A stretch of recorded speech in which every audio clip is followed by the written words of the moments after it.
kabajamtoota fi hordoftoota keenya viidiyoo kana keessatti jechuudha akkamitti warri dubartoota rifeensa keessan dhedheereffachuu akka dandeessan isinitti hima jechuudha. Hanga xumuraatti na hordofaa. Warri haaraa taatan ammoo subscribe godhaa jechuudha. Maatii keenya ta'a like gochuun dagatina, akkasumas namoota birootiif share godhaa. Shunkurtii haala kanaan quncisna jechuudha.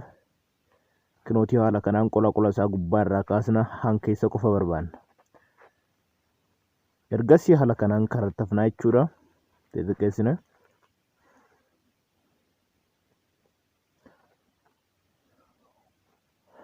Ergi karattafnee maashina juusititti naqneetoon akka juusititti daakna bishaan xiqqoo ishiitti naqnee jechuudha. Erga daakamee booda bishaan itti naqnee fi shunkurtii wal fudhate san akka juusitti ta'ee jira. Kun amma shunkurtiidha.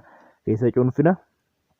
Cuunfa saasanii kuni bishaan saasanitti vaaziliinii goona jechuudha. Hanni shunkurtii keessa cuunfame sanitti vaaziliina goone.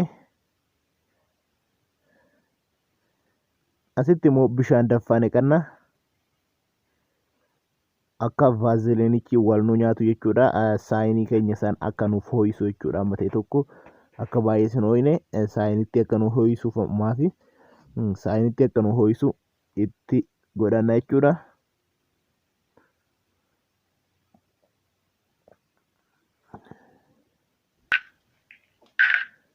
Haala kanaan ammoo kan cuunfame sana dibannee yeroo muraasaaf ofirra tursisna.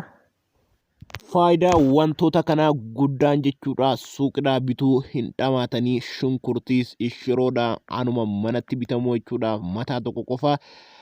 Kana malees vaaziliinii dibachuudhaaf kan bitame qofa jechuudha. Wanta biraa akkas hin barbaachisu tokkumtuyyuu hin jiru.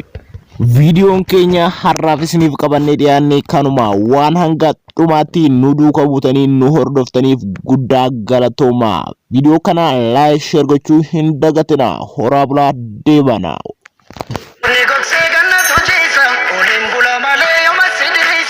Barris dabare